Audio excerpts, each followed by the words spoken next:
பாலிவுட் நடிகர் சல்மான் கானை வச்சு அட்லி எடுக்க போற படத்தோட பட்ஜெட் எவ்வளோ அப்படிங்கிற ஒரு தகவல் வெளியே வந்திருக்கு. அட்லி அப்படின்னு சொன்னா எல்லாருக்குமே தெரியும், ஷங்கரோட அசிஸ்டண்டா இருந்தவர். அதன் பிறகு ராஜராணிங்கிற திரைப்படத்து மூலமா சினிமாவை டைரக்டரா அறிமுகமானாரு.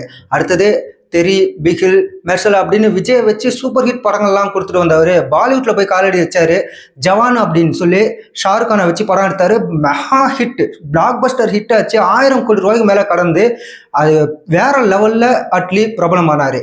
அட்லியை பத்தி எல்லாருக்குமே தெரியும். அவரோட கதைகள் எல்லாமே பழைய படங்கள்ல இருந்து சுட்டுக்கு ரீமேக் பண்ணி தான் எடுக்கிறாரு அப்படிங்கிற மாதிரி நிறைய விமர்சனங்கள் வச்சாலும், ஆனா அவரோட படங்கள் எல்லாமே மக்கள் ரசிக்கிற மாதிரி இருக்கிறதுனால பிளாக் பஸ்டர் ஹிட் ஆகிட்டே இருக்குது. இப்போ அடுத்ததா சல்மான் கான் வச்சு அவர் அடுத்து ஒரு படம் எடுக்க போறாரு. அந்த படத்தோட பட்ஜெட் படப்பிடிப்புக்கு மட்டுமே 250 கோடி ரூபா அப்படின்னு சொல்லப்படுது.